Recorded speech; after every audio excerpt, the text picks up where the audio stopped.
Good morning, everyone. Welcome back to another episode of Lessons Learned, the dumbest thing I've ever done with money. My name is Suzanne, and I am the head coach at Grace Financial Coaching, which stands for Guidance, Resources, Accountability, Communication, and Evaluation. I am so honored to welcome one of my fellow coaches here today, Renata Smith. Renata is the owner and founder of Thrive Financial Coaching. Renata's got a degree in accounting and a background in finance, and so it seems like she would make the perfect financial coach. But it was actually her personal experience with divorce, individual counseling, and support groups that led her passionately into the financial coaching field. So I am so excited to welcome Renata today. Renata, how are you? Good. Thank you. I appreciate being here today, Suzanne. Yeah. Tell us about Thrive Financial Coaching and your coaching practice in general. Well, as you mentioned before, it stemmed from going through sort of a long-term high conflict divorce, helping women in that same area with their finances, and realized that I love doing that. Ended up finding some training programs, went through them, wanted to do it as a ministry. And my therapist goes, no, you need to do this as a business. So that's where it was born. But that's really where my passion lies, as I mentor and work with a lot of women in that genre. And so just helping them work through all of the crazy turmoil. We know divorce is a emotional explosion, but it's also a financial explosion. And so a lot of my clients are working with them to help navigate all of those, that minefield, so to speak. So that's truly where my passion is. Yeah, definitely. It's I am divorced myself, remarried, and so I understand. My experience was not as, like you said, high conflict as some other people, but it does definitely get messy for sure.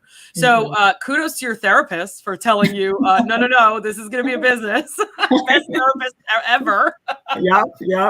Well, that's amazing. So when you first started getting into coaching, what experiences personally did you draw on when you were working with, say, a woman who was going through a divorce or had been through a divorce? What personal financial experience did you draw on there?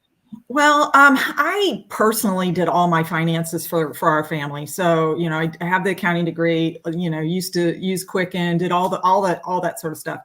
But the experiences that I sort of drew on were, when specifically working early on with the clients and stuff, is just like we were talking a few minutes ago. There's a lot of mindset stuff. There's a lot of trauma. There's a lot of money script stuff that goes on with people that are coming out of relationships. It could be, they'd never even touched the money. Maybe their spouse was the one who handled the money, that type of thing. So I was in a reverse situation but it also gave me perspective of knowing what needed to be done and being there as an encouragement for those clients. So that's where I sort of drew on my experience and help them. Coaching, some people just, there's basics, and then so the basics of that knowledge and that foundation, but not only that, but then trying to get over or understand some of those thought processes that they bring with them from their parents, their relationships, all of those other things. So it all sort of ties in, that money is emotional type thing that friend Christine Luken has awesome books about all of that and the divorce and stuff. And it really is true. And so feeling like I'd been through all of that, I felt like I had empathy as well as the tools to help my clients move past and move into a safer financial space, so to speak. Yeah. Where do you start? Speaking of tools, where do you start with someone who had no input in the finances in their marriage in the first place? Yeah. Very just basic, it's like, let's talk about what your day-to-day needs are, where, what are your expenses are, even just conversations around, like I'm working with someone right now, conversations around like, do you keep the house? Do you sell the house? Do you have any income? Like, to be honest, I was a stay-at-home mom for 24 years. I was in this while we were going through this. I had no income, which is why the therapist goes, you need some income. You need to start a business, right? So, but like looking at all those pieces, looking at the piece, like where's your income coming from? I've had also a ton of people come to me. They're at the end of their spousal support and they're like, I don't know what we're going to do, and so how do we prepare for all that? How do we put all the tools in place that they're successful so they're not So, sometimes we just want to bury our head in the sand. And so we're not burying our head in the sand. We are, bringing all of the things open play. And it just empowers them when they see that they can take control of this and it's no longer in somebody else's hands. So that's, yeah. I had a client who was trying to refer her girlfriend to me, and the girlfriend had the husband. They had been divorced, but the ex-husband had passed away. But she was still the beneficiary on the life insurance because the kids were so young, and she was running out of the life insurance money. I unfortunately never heard from her, and part of what I tend to think in those situations is that fear of the unknown. Oh, yeah. Is so overwhelming and can set us back years, months, days, weeks, decades in moving forward in a certain situation, having nothing to do with money, really. But we like to talk about sex, politics, and religion in this country more than we like to talk about money. Oh, yes. But just we're so afraid of what we're going to unearth, right? Yeah. And you're exactly right. And if I could get my hands on, in fact, the program that I was in was called Divorce Care. It's a Christian support group. And I even went back and I taught a little section on finance and then helped, do the group in the future. Because I'm just like, I just want to be able to help these people from the beginning, going through this. And because like you said, coming out 5 years, or later after this has already happened, you have a lot less choices than you did early on. Right. And helping my clients see the reality of the situation. The divorce is, it's like I said, it's an explosion, but it's also losses. It's that grief of the loss of the marriage, the grief of the loss of maybe the house, the grief of the loss of, just maybe your standard of living is dropping, all of those type of things. And so if you can see the reality of, okay, this is where you're at right now. The reality is let's step into the reality and set things up appropriately for you to have success long term, or we can just keep our head buried in the sand. Right. And it's hard. It's the whole thing is hard, but it's definitely doable with guidance. It really is. And having the proverbial head in the sand, fear of the unknown. The sooner we face those things, one, you might find that they're not that scary. Right. You might actually think you might actually think you're worse off than you really are. You might actually be in a better position. Yeah. But either way, the longer we wait to unearth that stuff, the worse we're gonna the worse it might be, but two, the worse we're gonna make it seem in our head for sure. Yes. So that's amazing that you're helping those types of people. What other clients do you have? Do you coach couples? I do. I sort of have all the spectrum. I have quite a few young adults, which I love young adults because it's like you've got this fresh start, so to speak. But I also have a lot of middle-aged people that have just hit the point. They're like, they're starting to panic. They get to the point in their 40s and their 50s. And I'm, taking on a client right now who has massive amounts of student loan debt. More than anything I've ever, seen before, like over 600,000. Oh my gosh. And it's heartbreaking. Yeah. And so with them, they not only have, lots of stuff to work on, but they have this thing looming over their head. So how do you work with the clients because in their current day to day, but also prepare them for, what's so to speak coming down the road. So yeah, it's sort of like I do work with couples, I work with individuals, but my love and my niche is basically, women in transition, divorce, separation, widowhood, and that type of thing to really help empower them to take control of their finances. And it's if you can, and this, I'm not, all this, if you can help somebody get control of their finances, it's in every facet of your life. So if you get this part under control and taken care of and the stress off your shoulders from that, everything else is so much easier to do. Yes, so definitely. And it makes everything else, I think another thing that we grieve in divorce is the life that we thought we were going to have. Exactly. And so, yes, we may be losing physical things like money, the house, the person is leaving the building. the car, whatever it is, maybe a dog, God forbid. But I think grieving the life that you thought you were going to have, I think that's underestimated, actually. I totally agree with you. Totally agree with you. Yeah, I remember working through that with my therapist. It was just, all the different ways of grief, and that flows into, keeping up with the Joneses. It flows into what kind of lifestyle do you want to create for yourself financially, and that can be great if you set the bar where reality is, or it can cause continual problems down the road if you set that bar and too it can be high. right. It can be devastating eventually. Mm-hmm.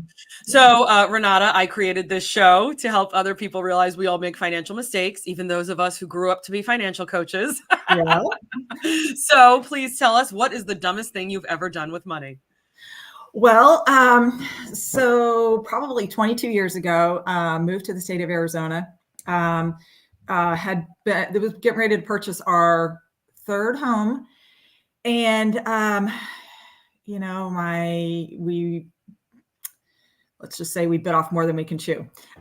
So it is sort of mind-boggling to me when I look back now that mortgage brokers will approve you for the kind of homes that really have no, you should not be having that kind of payment on a monthly basis. I mean, the mortgage broker approved us for a home that was over half of our take-home pay.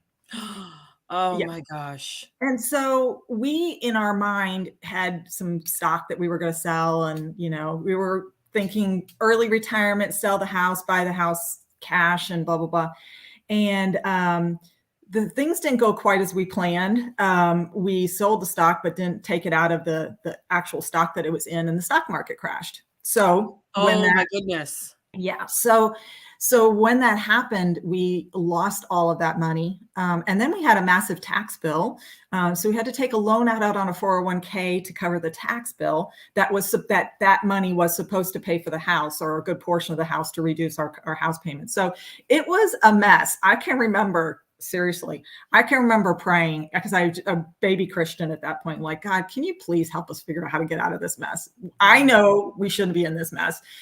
So the house was way more than we needed, way too expensive for our budget. It was, flat out keeping up with the Joneses, and I look back now, I'm like, what were we thinking? And it took us several years to get out of that hole. I mean, just trying to sell off things, because we had this massive mortgage payment and 3 kids, and I was not working. My husband at the time was sole breadwinner. So, I definitely would have done things a little differently. And have done things differently up to that point. But that house was a noose around our neck for 17 years. So we tried to sell it again in 2008. Yeah. So I was going to say, you said the early 2000s. So this was pre-2008. So that explains why the mortgage broker was giving you a bit more than you could, a bigger bite than you could chew. But things did change after 2008. So you guys tried to sell in 2008. So what happened with that? Yeah, we in 2008, my husband got transferred to Oregon. So we put the house on the market, and we literally kept dropping it. We actually dropped the price in half by the time, and still it didn't sell. And so finally we was like, we're going to move back into our house. And we finally got a cash offer, but that was the same price that we paid for it when we bought the house. Oh. And then, and seriously, it's a God story, but it's also so many lessons learned. And so then finally, we ended up moving back into the house. We were gone a year. We tried to sell a whole year from April of 2008 to April of 2009. Oh. And we moved back into the house.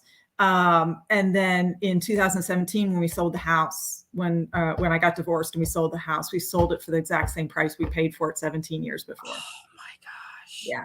That's crazy. And meanwhile, if you could have any concept of how much we paid on a monthly basis for 17 years for that house. Right. And don't sit there and do the calculations on what the interest rate was and then what you actually put towards it. And oh my gosh, you'll just jump out the window of the house. Yeah, I know. Yeah, the taxes that you guys had to pay on the sale of the stock. I think a lot of people don't understand that. Yeah, yeah, yeah. So specifically, if you could go back in time and redo this all over again, I'm sure there are a million things you would change, but what would you change about cashing out the stock? So the way the company that my husband worked for, we got stock options. And back in 2000, if you remember, a lot of people do that, the tech stocks were going, Oh, yeah. flying, right? So the way it worked is you cash out, but they figure out how much you're going to cash out. They sell enough of the stock to pay taxes on it. So there was already some taxes paid, but it was because it was so much, there was so much more. So they pay the taxes on it and give you the rest in stock. Well, the problem was we were supposed to sell that stock and cash that out, and that didn't happen in a timely manner. So when the stock dropped, the value dropped so extreme that, it was just, there wasn't much of anything left. So here's the other thing. The older I've gotten, the more wisdom I've gained is, we talk to people about creating a money team. You've got your financial advisor, you've got your insurance person, you've got your financial coach, you've got your mortgage broker, that type of thing. If I had some wisdom in my life, I would have done things differently. We were not using a financial advisor at the time. We were trying to do it ourselves. We were not having somebody look at our full, the full picture of everything. So our wants were outweighing what could support that and not making great big picture financial decisions. I was doing my own taxes and, that type of stuff. So if I had to look back, and if there's any recommendation that I would say, and I do for my clients, is have professionals look at the situation and help guide you through it. It just makes a huge difference. Yeah. I have never done any of my own, with the exception of, working for a company and having a 401k, right? You have to go in and pick your stuff. And some financial advisors are adverse to it, advising you on that, because it's not really what they're supposed to be touching in terms of your money. Outside of that, I have always had a financial advisor doing my retirement, Roth IRAs and brokerage accounts and things like that, because it's not something, personally, it's not something that I really want to spend a ton of time learning. I don't want to be on Morningstar all day long figuring out what the next stock purchase I need to make is. But for the people, and I think this is a really important lesson right now because of how day trading has taken off, especially during COVID. I feel like it's subsided a little bit, but I'm still seeing it show up in people's budgets, people who have debt and should not even be putting that $75 towards the day trading right now. That $75 needs to be going towards that credit card bill that's got a 17.99% interest rate. Right. But it scares me that people think they can day trade their way into one, a retirement, or two, an early retirement. Correct. Well, you end up day trading your way into working until you're 80. Right.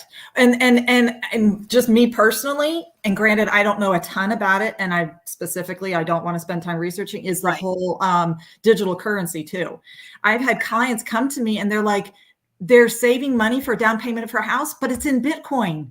And I'm like, okay, I get that you're comfortable with that. And I get that you understand that, but you have this other debts over here and you want to secure and so then they decided, okay, we're going to move into our parents' house and we're going to save more money for a down payment. Well, then the stock market tanked and the Bitcoin tanked and they were at half of their down payment. Yeah. And so, I just, I totally agree with you. There are professionals there and I don't want to have to do the kind of research. I don't do my taxes anymore. I have a professional do it. I don't want to do my financial advising anymore. I have a professional do it. I want to take that off my plate and have someone who's trained in that do that. So, I wish I had learned that earlier in life. I grew up in a very do-it-yourself family. Yeah, I did as well too. German background. We've talked about this before. I did as well too. Both sets of my grandparents came over from Germany back in the day, and everything was do it yourself, fix it yourself.